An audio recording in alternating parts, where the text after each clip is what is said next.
बिस्मिल्लाहिर्रहमानिर्रहीम। लाखों करोड़ों दरूद आप सल्लल्लाहु अलैहि वसल्लम पर और आपकी आल पर। नाजरीन, आज का हमारा लेक्चर है competency of witness as a woman. क्या औरत जो है वो एज ए कॉम्पिटेंट विटनेस गवाही दे सकती है? तो आज हम इसे डिस्कस करेंगे। इससे पहले हमने जो पार्ट 1 जो हमारी वीडियो थी उसमें हमने डिस्कस किया था कॉम्पिटेंसी ऑफ विटनेस को, और उसमें बताया था हमने डीफ डम और एज ए चाइल्ड क्या वो कॉम्पिटेंट हैं। तो अगर आपने अभी तक वो वीडियो नहीं देखी तो उसका जो लिंक है वो डिस्क्रिप्शन में और कमेंट में मैंने मेंशन कर दिया, वहाँ से उस वीडियो को भी देख सकते हैं। तो आइए चलिए स्टार्ट करते हैं आज का लेक्चर।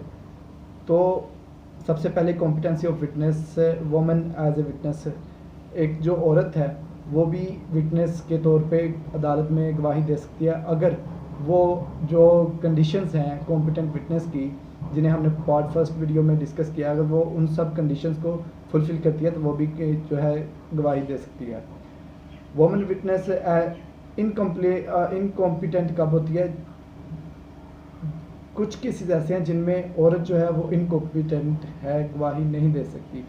वो हदूद केसेस हैं जिनमें जो औरत है वो अपने एविडेंस को डिपोज नहीं कर सकती। इसके अलावा जो है वुमन जो है विटनेस जो है उसकी कम वैल्यू किन केसेस में होती है? कुछ ऐसे केसेस हैं जिनमें जो वुमन है उसकी जो वैल्यू है वो कम है, मतलब दो औरतें होगी तो वो एक मर्द की गवाही के बराबर आएंगी।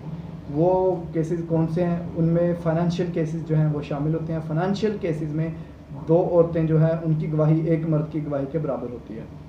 अब आ जाता है वुमेन विटनेस जो है वो इक्वल किन केसेस में है आदमियों के, यानी कि जो मर्द हैं, मर्द हजरात हैं, उनके इक्वल किन केसेस में है?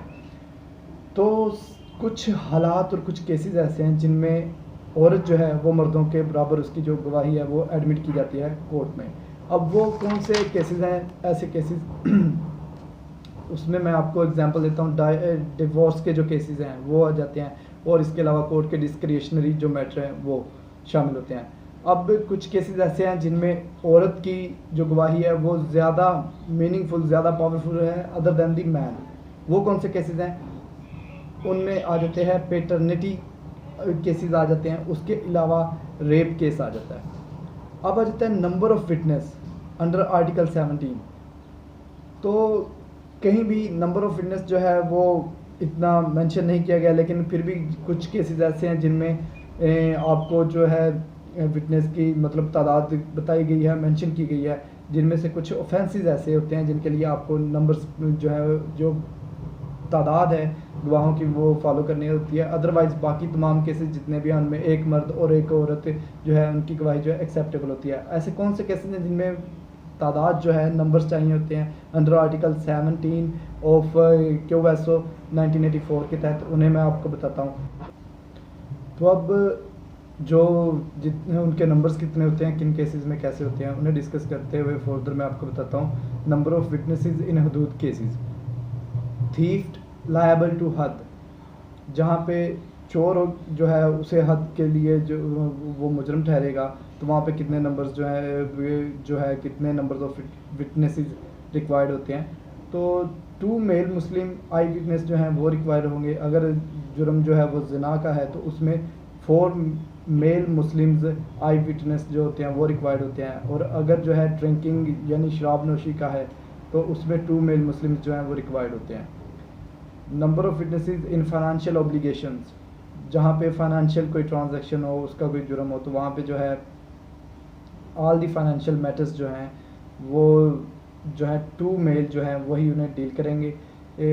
और उसके अलावा आप 1 मेल भी डील कर सकते हैं। उसके अलावा जो औरतें होंगी, अगर फीमेल्स हैं तो वो गवाही जो है उनकी 2 फीमेल्स होंगी, वो गवाही देंगी फाइनेंशियल में। उसके अलावा मर्द 2 भी हो सकते हैं, मर्द 1 भी हो तो गवाही जो उसकी है एक्सेप्टेबल होती है। इसके सिवा फिर बाकी जो तमाम केसेस होते हैं, जैसे कि मैंने पहले भी आपको बताया कि बाकी जितने भी केसेस हैं उनमें नंबर्स की जो है ज़रूरत नहीं होती। सिर्फ ये 4 केसेस मैंने आपको 4 काइंड्स जो है मैंने आपको बताई हैं। इनमें आपको नंबर्स की ज़रूरत होती है विटनेसेस की अदालत में गवाही देने के लिए, जिसमें आ जाता है ऑफेंस ऑफ जिना, offence of theft, offence of drinking और फाइनेंशियल केसेस होते हैं। इनमें जो नंबर्स हैं वो रिक्वायर्ड होते हैं विटनेसेस के, बाकी केसेस में नंबर रिक्वायर्ड नहीं होते। एक विटनेस चाहे वो औरत हो मर्द हो वो एक्सेप्टेबल होता है। तो उम्मीद करता हूँ आपको आज की वीडियो भी हमारी पसंद आई होगी, और अगर आपने पार्ट 1 वीडियो नहीं देखी तो उसका डिस्क्रिप्शन में मैंने लिंक मेंशन कर दिया, आप वहाँ से देख सकते हैं।